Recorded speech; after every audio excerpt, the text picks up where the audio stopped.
My husband stole $3 million from me for his first love. He also secretly transferred property, planning to divorce me and be with his first love. My mother-in-law actually helped him hide it from me and said I was being paranoid and money-obsessed. Fine, fine, fine. You mother-son pair and his first love are the real family, and I'm the outsider. I had a complete awakening and decided to kick out the scumbag and take back all my property. I rarely showed up at the company on weekdays. After getting married, I handed over all affairs to my husband, Henry, to manage. But today, as the major shareholder, I had to attend the board meeting. My mother-in-law affectionately took my arm and walked into the company building, attracting the envy of countless employees. They only knew that my mother-in-law was the mother of the general manager, and the looks they gave me were filled with jealousy and disdain. What they didn't know was that I was actually the largest shareholder of this company. Juliet, actually you didn't have to come today. It would be so relaxing to have some tea and do some beauty treatments at home, my mother-in-law said with a smile. I nodded. Yeah, Mom, I didn't want to come either. But Henry said I'm the largest shareholder, and this meeting can't do without me. My mother-in-law quickly picked up the conversation. Why don't you officially transfer the 30% of the shares in your name to Henry? Then everything will be fine. I looked at her in surprise. Realizing she had said the wrong thing, my mother-in-law quickly changed her words. I was talking nonsense. Look, the elevator is here. Let's go in. Seeing her hesitant look, I comforted her. Mom, this company was my dad's life's work. Now that he's gone, I have to watch over it for him. My mother-in-law didn't seem to take it to heart and said, these are things for you young people. I, an old woman, don't understand. Then she walked out of the elevator, saying she was going to the tea break room for a drink of water. I took the elevator alone to the top floor president's office. Pushing the door open, I found Henry wasn't there. Suddenly, I smelled a faint scent of perfume. Looking around, my eyes fell on the handle of the leather sofa chair. There was a bottle of pink women's perfume on it. In an instant, the thought that my husband was having an affair flashed through my mind. As a woman, you must trust your sixth sense. Henry and I met in college. Only I know how difficult it was to go from campus to the wedding. I have a bit of a bad temper, but in the past 6 years, he never talked back or fought back when I got angry, and he was always obedient. Even if I was hungry in the middle of the night, he would immediately get up, drive out, and buy me snacks. But since last month, he has changed a bit. Before, Henry always hoped that I would come to the company from time to time and accompany him. But I was too lazy and always made excuses. Recently, he hasn't mentioned it at all. Even when I occasionally wanted to go to the company to have a look, he tried every means to stop me. Thinking of this, my doubts grew. While my mother-in-law was still in the tea break room drinking water and hadn't come back, I quickly hid the bottle of perfume in my bag. I know Henry too well. If I make a scene now, not only will there be no result, but he will also act like he's being bullied by me to win everyone's sympathy. I have to find evidence of his affair. The board meeting started. I found that few of my father's old employees were left. Most of the people present were new faces. And they only followed Henry's arrangements. When I finished speaking, not a single person reacted. It was only after Henry coughed a few times that they burst into thunderous applause. Next was a long-winded reporting and summary meeting. They only reported to Henry and didn't even glance at me. It seemed they only regarded me as Mrs. Henry, a vase. I remembered that since taking over the company, I had never shown up in my father's company. At first, I was too sad because of my father's death to have the heart to do so. Later, Henry took the initiative to take on the responsibility of managing the company. I was so grateful to him that I never thought about anything else. When we got home in the evening, Henry proposed to withdraw $3 million from our private account to invest in a new style art museum. If it was before, I would have agreed immediately and let him handle it. But today, I took a sip of tea and didn't respond. My mother-in-law couldn't help but look at me several times. She seemed to want to say something. But Henry gave her a look, and she held back. After a few rounds, my mother-in-law still spoke up. Juliet, Henry is investing in the art museum because it can make money. We're both women. Men understand making money better than we do. If it weren't for Henry, our family's life wouldn't be getting better and better.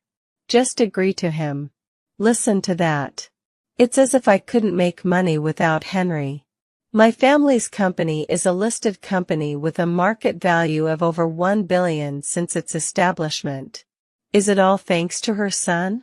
Whenever I was dissatisfied or complained about Henry, my mother-in-law would always jump out and say how hard-working her son was and how caring he was towards me. Fine. You two have a deep mother-son bond, and I'm the selfish, unreasonable one. Henry is a smart person. Seeing my tense attitude today, he also realized something was wrong. He quickly separated us a bit and served his mother a cup of chrysanthemum tea, saying, "Mom, it's hot and dry in autumn. Drink more chrysanthemum tea. Don't make Juliet angry again." I couldn't help but sneer. So, according to you, I'm being unreasonable again? Henry slightly frowned, put his arm around me, and coaxed, "Why are you acting like a child? Mom just likes to nag. She doesn't have any bad intentions." She doesn't have bad intentions, but I do, right? I didn't have the patience to deal with him. My eyes fixed on the contract on the desk. I had skimmed through it just now. It didn't say which art museum was being invested in. $3 million is not a small amount of money. Henry, you don't bat an eye when spending money that's not yours, do you? At the beginning, in order for him to have a say and a place on the board of directors, I signed an equity agency agreement, clearly stating that 30% of the shares in my name would be temporarily managed by him. At that time, I thought we were about to get married and were one family, so I planned to officially transfer them to his name when I felt better in a while. In the end, it turns out that I'm the only one who stupidly regarded their mother-son pair as family. They even whisper to each other behind my back, and they speak in dialect even when eating at the same table. How ridiculous. I didn't drink the tea he made and just said I was tired and wanted to go home first.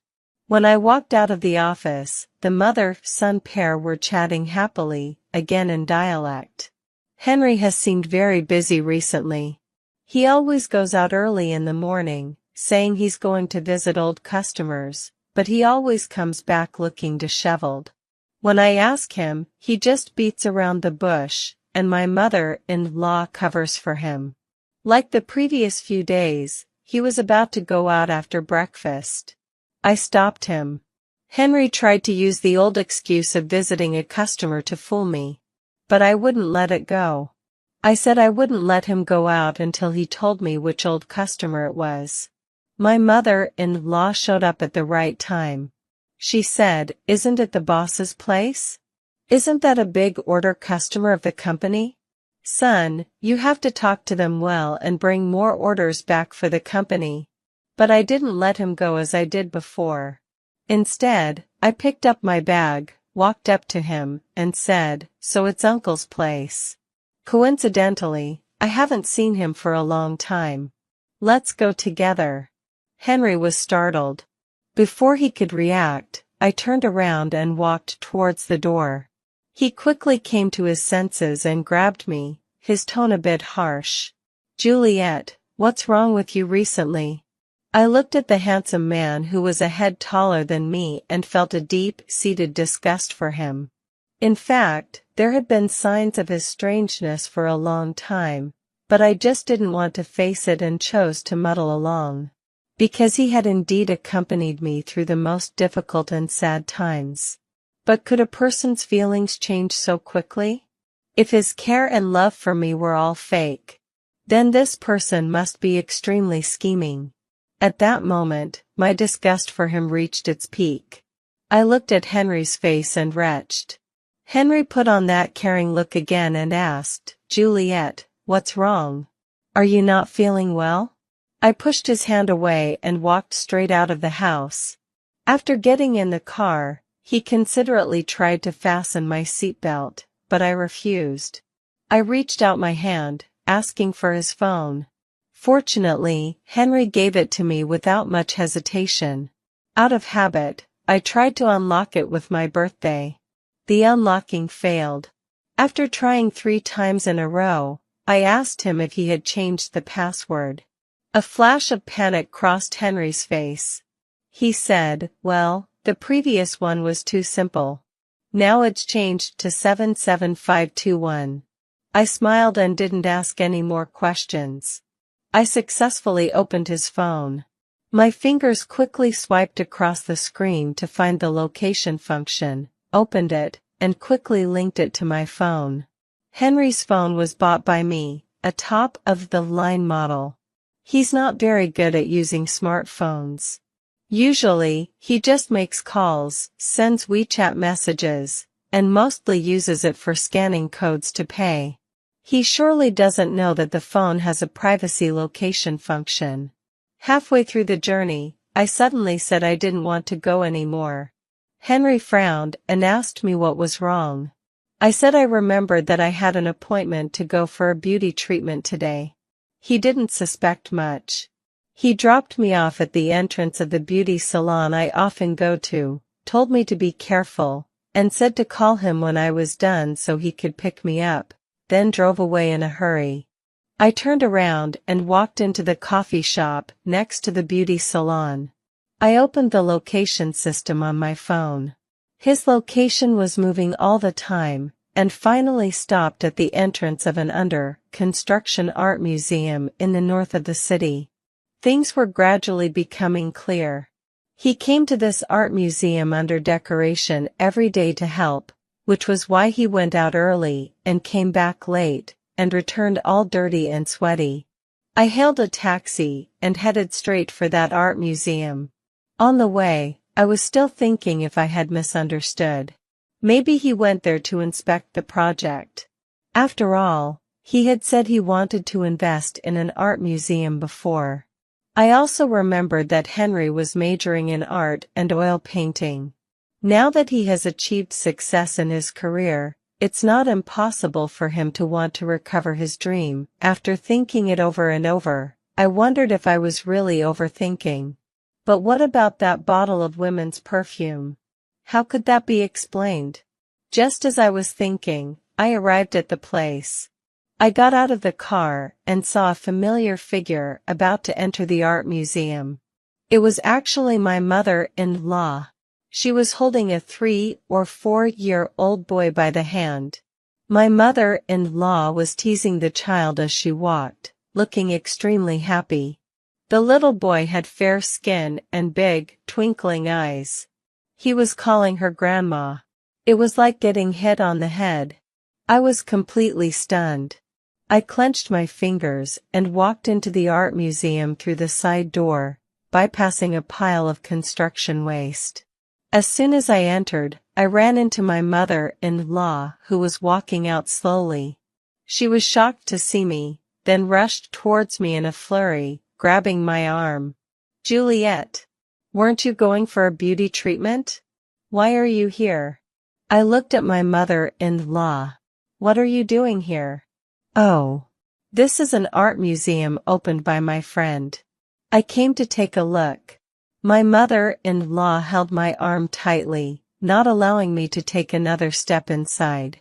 At the same time, she raised her voice and shouted towards the inside. "Juliet, why did you come all of a sudden?" Her shrill voice echoed in the empty room. I tried to push my mother-in-law away, but she held my hands so tightly that I couldn't break free. Until a man wearing a labor protection mask and a gray work uniform pushed a small garbage cart and walked out quickly with his head down. He stood out so much that I recognized him as Henry at a glance. I threw my bag at him and shouted, "Henry! Stop right there!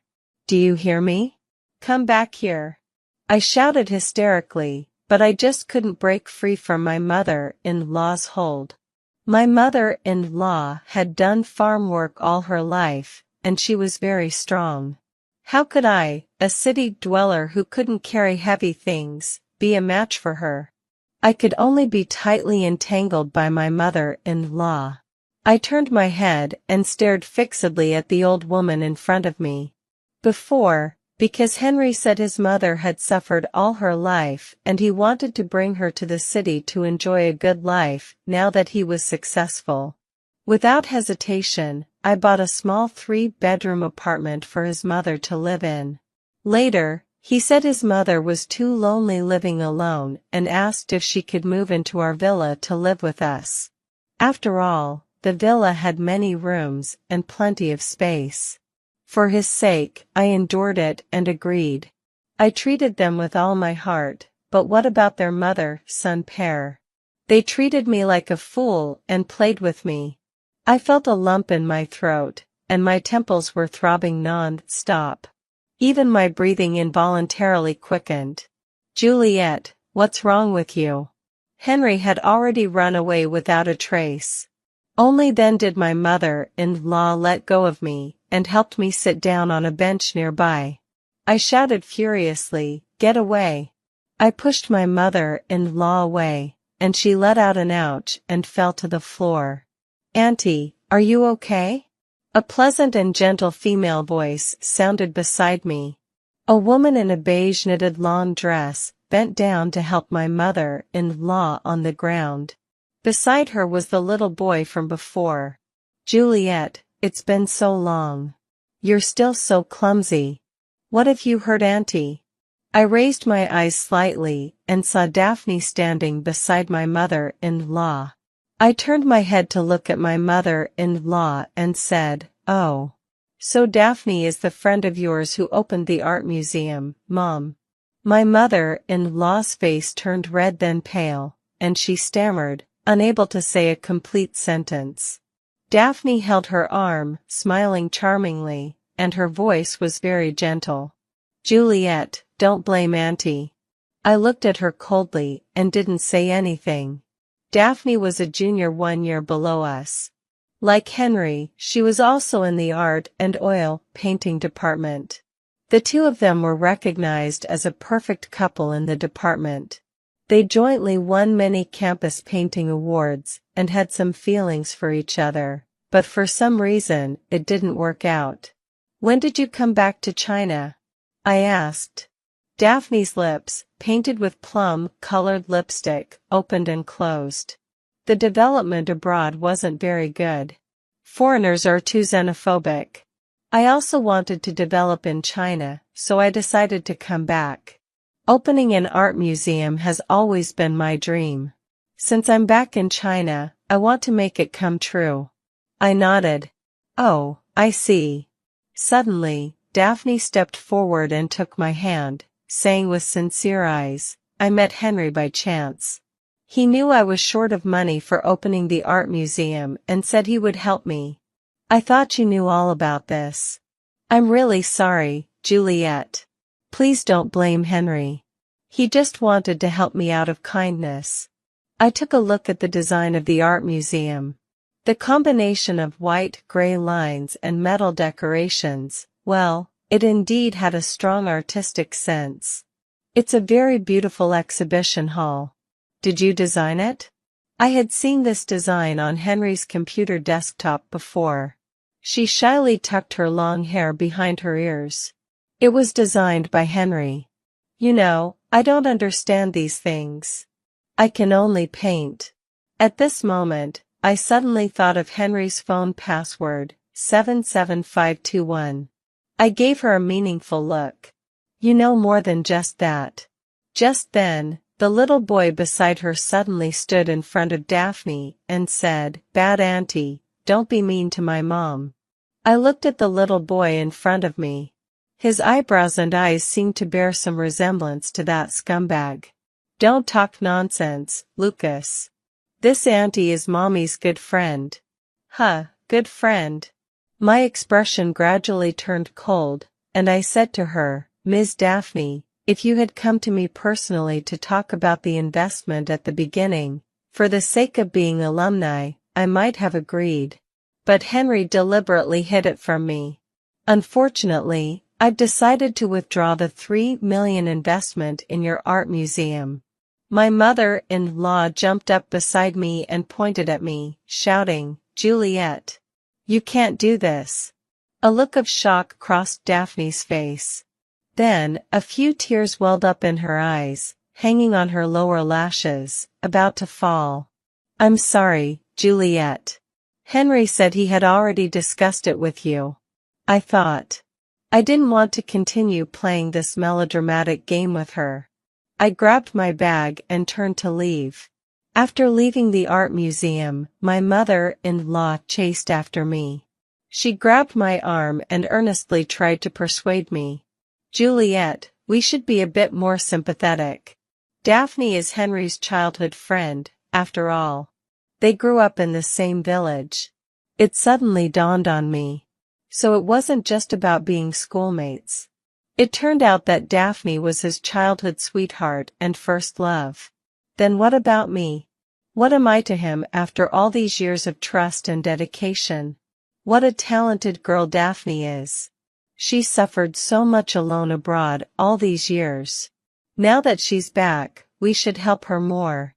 Don't you think so? My mother-in-law furrowed her brows and chided.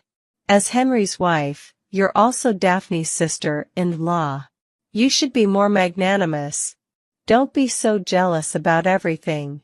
I stared at my mother-in-law, so angry that I started laughing. Why should I help just because she's pitiful? What kind of expression is that, Juliet? I'm telling you, I've already recognized Lucas as my adopted grandson. From now on, Daphne's matters are our family's matters. My mother-in-law looked at me impatiently and said. I was so angered by these words that I couldn't help but laugh out loud. Me, jealous and not magnanimous? Mom, if I'm not mistaken, the house you're living in, the car you're driving, and everything in the house from top to bottom are all bought with my family's money. You're Henry's mother, and it's no problem for us to take care of you and support you. But who are Daphne and her son? How can they have the nerve to ask me to help them? I didn't want to have a fight with my mother-in-law on the street. It would be beneath my dignity. But my mother-in-law was relentless. She simply sat down on the ground and started wailing. Good heavens, I can't go on with this life. My daughter-in-law is bullying me. I wanted to leave, but she stubbornly grabbed my sleeve and refused to let go. My mother-in-law's voice grew louder, attracting many passers-by to watch. They started pointing and commenting. What kind of person is she? She dares to bully her mother-in-law in the street. She's so vicious. Dressed so nicely, but doing such heartless things. I've taken a video. I'll post it online and make her famous. I was so angry that I was trembling. I pointed at the onlookers, my lips twitching, and my emotions completely out of control. Shut up. What do you know? Then, I stared at my unrelenting mother-in-law on the ground with red eyes, and shouted. I trusted you so much, and I trusted Henry. But how did you treat me? Daphne is his childhood friend, and you two could hide this from me and use my money for her. My outburst scared the onlookers. They gasped and stepped back. My mother-in-law was also frightened and got up to run. But I grabbed her collar. Where are you running? I haven't finished yet. Just as the atmosphere was tense and getting worse, a young man in a suit pushed through the crowd and walked over. He gently patted my shoulder and said in a slow voice, "Juliet, calm down. It's okay. I'll help you deal with this." My agitated emotions eased a little. My body suddenly lost its strength as if my energy had been drained, and I half leaned on him. Julian, my senior from college. He was also my psychiatrist. He said to my mother-in-law, "Your behavior has seriously disrupted my patient's treatment. I'll take her back first. Please ask Mr. Henry to come to the clinic this afternoon." He helped me into the car. After Julian buckled my seatbelt for me, he drove away. In the car, I lost control again and burst into tears, both for the embarrassing scene just now and for my pitiful marriage. When we arrived at Julian's clinic, he poured me a cup of hot water and asked me what had happened. I drank the hot water in one go, gave a bitter smile, but didn't know where to start. "Juliet, you were really in danger just now. If I hadn't stopped you in time, you might have had an episode." Julian furrowed his brows and said in a deep voice. I nodded randomly. Only then did I come to my senses about what had just happened. My limbs were still a bit cold and trembling. "Forget it." Julian put on his white coat and motioned for me to go to his small room to rest. I was really a bit tired. Every time I had an episode, I would be very weak and want to sleep. He said this was normal. Mania could make a person's body and mind reach a peak state of excitement, followed by weakness and emptiness. When I woke up from my sleep, the lights outside the window had just come on. I looked at the colorful and brilliant street scene, not noticing at all that the door behind me had been pushed open. "Feeling better?" Julian walked in, and I gave him a faint smile. He said Henry had come just now. After waiting for 2 hours and seeing that I hadn't woken up, he answered a phone call and left in a hurry. I knew where he had gone. I closed the phone screen. I said to Julian, "Thank you. I should go home now." He asked me to wait a moment. He took off his white coat and said he wanted to invite me to dinner. I thought for a second and then smiled and agreed. The usual place. He was referring to the Chaos Han Porridge restaurant at Xinjiku. I'm not from Guangdong, but I love this kind of porridge. The steaming casserole was placed on the table. Julian slowly scooped a bowl of porridge for me first. He suddenly said, "Remember when we were in college, you always loved to drag me here to eat porridge. But at that time I didn't understand your intentions." I stirred the hot porridge a few times, thinking of some past events. Back in college, I actually dated Julian, but later we broke up because of some things. After that, in my frustration, I accepted Henry's pursuit. It doesn't matter, I blew on the steam rising from the porridge. After all, you're from Chongqing. You love spicy food and aren't fond of this kind of soupy stuff. Julian has a very charming smile. Even in his 30s, he still looks great. His sword-like eyebrows and star-like eyes make him seem like a fresh graduate. But those eyes seem to hold the stars and rivers, making it hard to figure him out. After dinner, he drove me back. But I was reluctant to get out of the car. I suddenly felt a strong aversion to this home. Perhaps there was no one in it waiting for me to return. Seemingly noticing my hesitation, Julian asked hesitantly, "I have an empty apartment by the riverside. Do you want to stay there for the night?" I looked at him in surprise and couldn't refuse. Julian's apartment is a small 3-bedroom one. Pushing open the French windows of the balcony, you can see the entire riverside view. After he made the bed, he saw me leaning over the railing, stretching out. He quickly walked over, pulled me in, and hugged me, still in fear. "Julian, I'm fine." I subtly pushed him away, realizing my gaffe. Julian opened his mouth but didn't say anything. "I won't commit suicide," I said. "I promised my dad, and you too." I'll get treated properly and live an optimistic and positive life. I was diagnosed with mania during my junior year in college.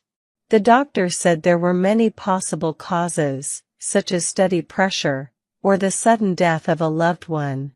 At that time, my dad was sitting beside me, and I was holding a photo of my mom, quietly listening to the doctor's instructions. That's when Julian started acting strange. He didn't allow me to go rock climbing, play skateboarding, or eat spicy food. I started to dislike him a lot, often losing my temper, and our relationship gradually drifted apart. Then Henry suddenly entered my life. He would take me to eat at street stalls, ride the carousel, and more importantly, he always obeyed me and never said no. Later, I broke up with Julian and got together with Henry. In the first semester of our senior year, Julian went abroad as an exchange student, and our relationship faded to the point where we only interacted with a like on WeChat. Later, my dad suddenly had a heart attack and passed away, despite rescue efforts. At that time, I really felt like I was in hell, and Henry was my only light and salvation. He endured my mania, was hurt all over by me, but still stayed by my side. I thought that was love.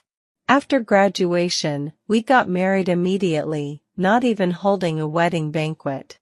His mother said they were from the countryside and didn't do these fancy things. She also implicitly said that the family was poor and couldn't afford betrothal gifts and the 3 gold jewelry. I didn't care about these things. I had plenty of money. I liked Henry as a person. As long as he treated me well, that was enough. But who knew people could change so quickly? Or perhaps, he never changed. He had been deceiving me from the very beginning. Julian called me several times before I came to my senses. "Juliet, I don't know what you've been through, but as long as you need me, I'll always be here." I suddenly asked him why he broke up with me during our junior year. Julian looked puzzled. "Didn't you send me a breakup text message?" I was completely confused. At that time, I was deeply tortured by my mom's death and mania. How could I have the time to send a text message to break up? It was Julian who stopped contacting me after our fight. He took out an old-fashioned flip phone from the drawer. I recognized it at a glance as the one he used in college. He turned it on, slid his fingers on the keypad a few times, and then handed it to me. The electronic screen emitted a faint light, and a breakup text message was clearly displayed on it. The sender was, "Juliet." Me? That's impossible. At that time, I had also tried to call Julian to apologize and explain. But I couldn't get through to his phone, no matter how many times I tried. Henry said he had blocked me. It suddenly dawned on me that all of this must have been Henry's doing. So he had been scheming against me since then. I clenched my fingers tightly, gasping for breath. Julian thought I was about to have another episode and wanted to get me some medicine. But I grabbed him. "Don't leave. Stay with me," I said. My heart was surging. All the past events played out like a revolving lantern in my mind. After all these years, only he could make my restless heart find a moment of peace. When I woke up again, it was already broad daylight. I found myself lying in the quilt, and there was a clattering sound coming from outside the door. I picked up my phone. There was only one unread message from Henry, asking if he needed to come and pick me up. The sending time was 8 o'clock. I threw the phone aside and pushed the door open. Julian was wearing casual clothes, skillfully busy making breakfast in the kitchen. The breakfast was simple, sandwiches and hot milk. I frowned and asked him if there was any coffee. I've got into the habit of having a cup of black coffee every morning. He put down the porridge bowl and said seriously, "I remember in my medical advice, it says you can't drink coffee.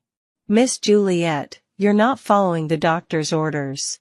"Sorry, Dr. Julian, I looked at him guiltily. Then we looked at each other and smiled.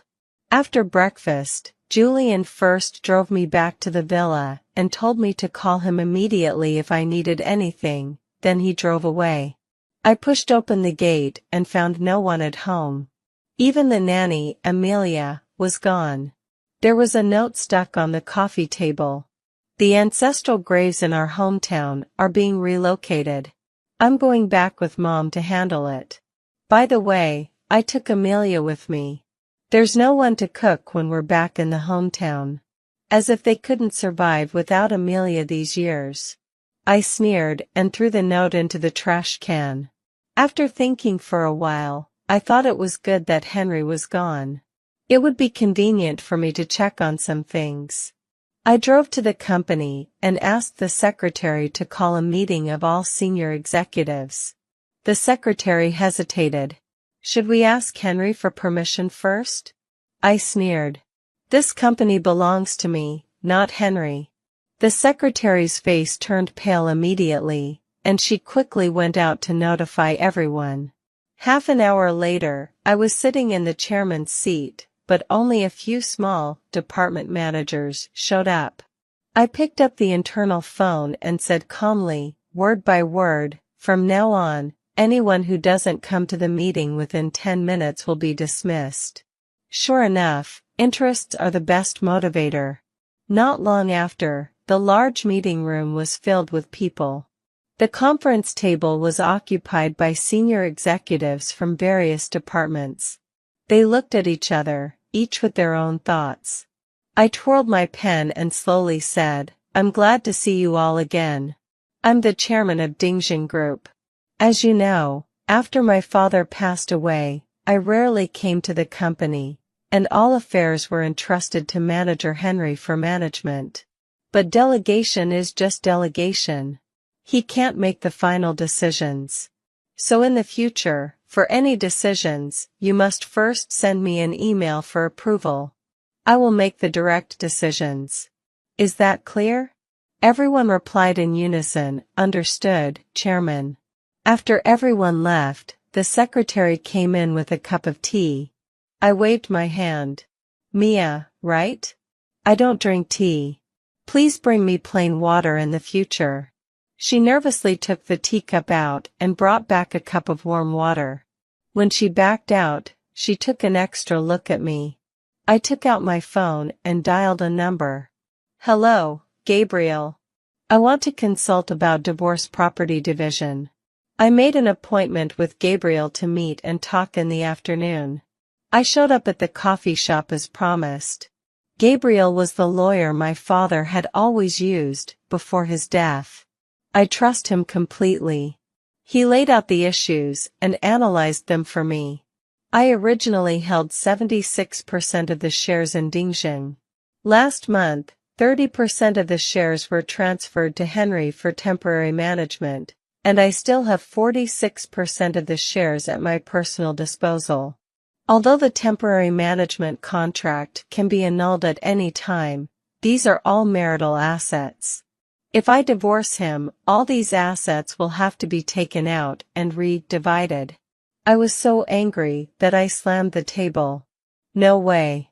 This is my father's business. Henry can't get a single cent of it. Gabriel looked a bit embarrassed. It's not easy. He said that unless I could prove Henry's infidelity during the marriage, the prenuptial agreement would take effect and force him to give up all property and divorce me. Otherwise, I couldn't get rid of him. At this moment, a second message from Henry came to my phone. Juliet, there are so many things to deal with here in the hometown. It will take a few days. Take good care of yourself and don't forget to eat. After seeing Gabriel off, I decided to carefully plan my next moves.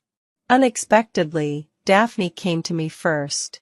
She knelt in front of me with Lucas, her eyes brimming with tears, begging me to break up with Henry. I laughed and asked her why she stopped pretending. It turned out that Henry knew I had been to Daphne's art museum and guessed that I must have known about his affair. But he hadn't got my family property yet, so how could he be willing to break up with me? So he decided to cut his losses and abandon Daphne again. Henry suddenly left the clinic yesterday. He should have gone to have a showdown with her. Having lost both love and money, Daphne naturally came to me crying. She said she really couldn't live without Henry and hoped I would be magnanimous and let them be together. I was so angry that I laughed instead. Remembering what Julian said, I tried to control my emotions, stroked the child's hair, and said, "Lucas is so cute. He looks a lot like Henry." Daphne quickly hid the child behind her, her eyes evasive as she said this wasn't Henry's child. The lie was so clumsy that anyone could tell she was nervous. I said that it wasn't impossible to break up, but only if she helped me with a little favor. I provided the intimate photos of her and Henry that Daphne gave me, as well as the photos of their outings taken by a private paparazzo, to marketing accounts and posted them online. Suddenly, netizens were in an uproar. I called Henry several times, but the line was always busy. He must be in a complete mess right now. The company's shareholders called one after another to rebuke him and warned him not to affect the company's image, because of personal affairs. The internal groups were also abuzz with discussion. Everyone thought that the son-in-law of Dingjing had an affair and that he was finished. I placed a person, Ethan, among the senior executives. He would inform me immediately if there was any sign of trouble. Ethan is the head of the operations and maintenance department and was promoted by my father. It's ridiculous that Henry thought he could buy him off with a mere salary increase. In the past few months, he had been subtly persuading me to go to the company more often. At that time, I didn't understand what Ethan meant. Now, thinking about it, I was really blind and couldn't see Henry's malicious intentions. Learning that I was going to clean up the internal affairs, Ethan was also very happy. He said that the senior management of Dingjing had long been in chaos. The old employees who were down to earth and hard-working had all been replaced by Henry's cronies. Ethan also incited everyone in the senior management group to stop being Henry's informants.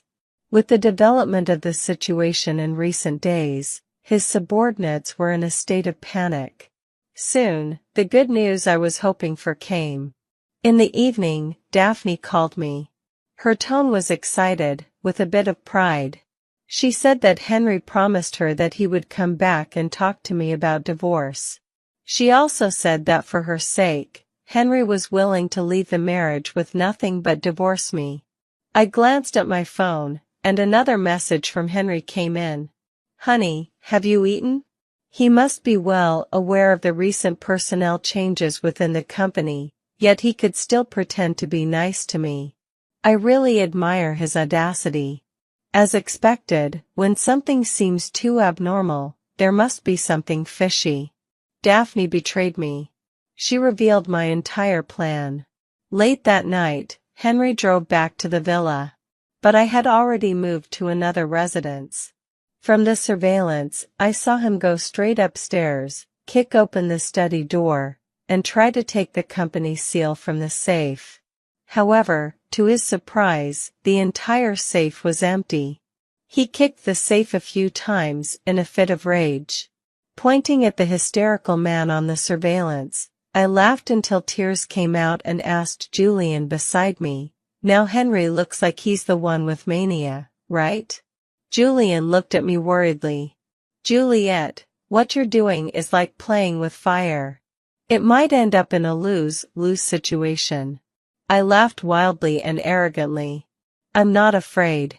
This is a last-ditch effort. I'm ready to bear all the consequences." Henry's calls didn't stop from the early morning until the next day. I turned on the mute and then answered his call. Henry's anxious and tired voice came from the phone. "Juliet, stop making trouble, okay? You've made such a mess. It's hard to clean up. Be good, come home first, and I'll explain to you, okay?" I sneered. "Go home? Which home?" The love nest you and Daphne have? He was shocked. How do you know? How did I know? After meeting Gabriel, I also asked him to help with the liquidation of marital assets. I found out that he had embezzled $4 million from my account half a year ago and bought a large flat in the suburbs. Presumably, he had been having an affair with Daphne since then.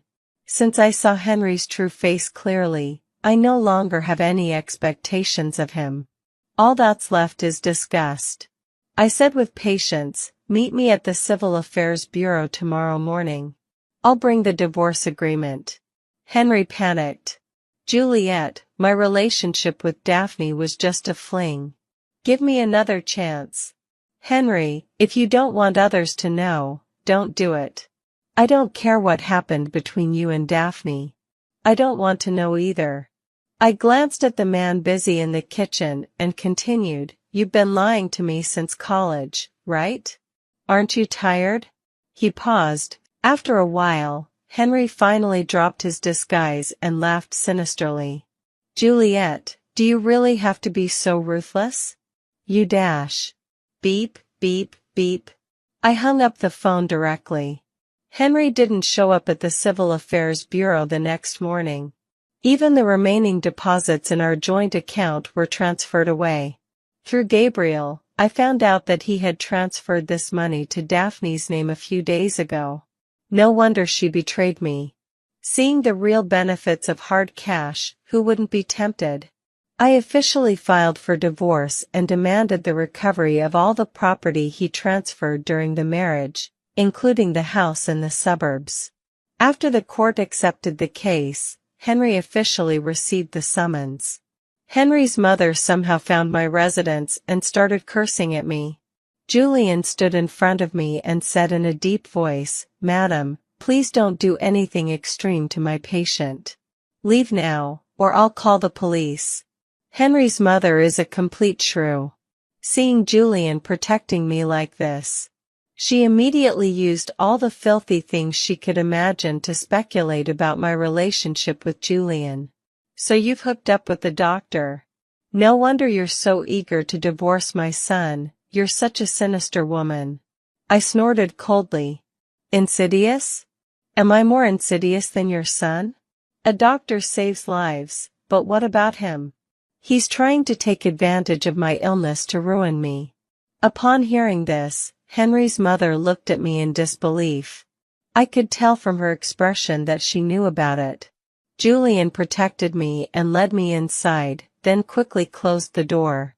The night I temporarily stayed at Julian's place, he found that my medicine had been replaced with vitamins.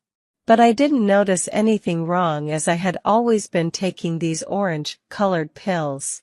It turned out that they had secretly replaced my medicine since last year. I suddenly realized this. No wonder I had felt that my emotions were much more stable, but recently I started to lose control again. Julian prescribed medicine for me. I kept this bottle of vitamins as evidence and called the police. I believed the police would contact Henry soon. Henry blocked me at the doorstep. His eyes were bloodshot, and he pointed at Julian, who had sent me back, and sneered, So that's why you suddenly want to divorce me. So you've rekindled your old relationship with your old flame. Seeing this, I couldn't help but mock him. What? Are you the only one who can have an affair with someone close? Besides, Julian is successful in his career and handsome. Why can't I be with him? Henry stuck out his neck and said, So it's really like this. Juliet, you're so mean. At this moment, Julian suddenly grabbed his collar and pinned him firmly against the wall. His face was cold with a hint of anger. Show some respect. If you dare to say another word of dirty things about Juliet, be careful, I'll teach you a lesson, even if it means bending the law a little. Henry suffered a loss, opened his mouth, and then said, Julian, what are you so proud of? Juliet is still my wife. I said coldly from the side, not for long. If you still don't come to your senses, then we'll have to meet in court. As I pulled Julian into the house, I added, I don't mind publicly revealing Lucas's identity in court. Bang! I closed the door. Outside the door, Henry's hysterical roar could be heard. During this period, Henry's mother came to the company to make trouble quite often, but I had already instructed the security team to drive her away immediately if she approached the company building. Since she couldn't block me, she secretly followed me and came to my residence to cause trouble several times. I didn't care. I had many places to live, so I could just change houses. This went on for a few weeks. During this time, I went to Julian's place for regular check-ups and took my medicine on time. My mania was well controlled. 3 months later, Henry still didn't agree to divorce, so the divorce by agreement was invalid. I had no choice but to file a lawsuit. I had a lot of evidence of Henry's infidelity, as well as the paternity test report of Lucas and him. It clearly proved that our relationship had broken down due to the man's infidelity. In September, the court ruled that Henry and I were divorced. The company and real estate were pre-marital property and not subject to division. Even the $3 million he secretly transferred back to my account before the judgment. The only thing that could be divided from our married life was just a few $100,000. He had worked for Dingjing for several years and had contributed a lot, so I regarded it as severance pay. I didn't care. I just wanted to divorce him as soon as possible. After going through the procedures, when I walked out of the Civil Affairs Bureau with the red divorce certificate, I let out a long sigh of relief. I felt as if a heavy burden had been lifted. Henry stared at me fiercely, and so did his mother, as if I was the one who had an affair during the marriage and was the most heinous person. Julian's car was parked nearby. He walked towards me with long strides, holding a bouquet of my favorite sunflowers in his hands. "Thank you." I took the flowers and was in a great mood. It was New Year's Eve again. I was shocked to find that after being with Henry in recent years, I had gradually drifted apart from my relatives and friends. However, spending the New Year alone was quite comfortable. On New Year's Eve, I gave Amelia a holiday.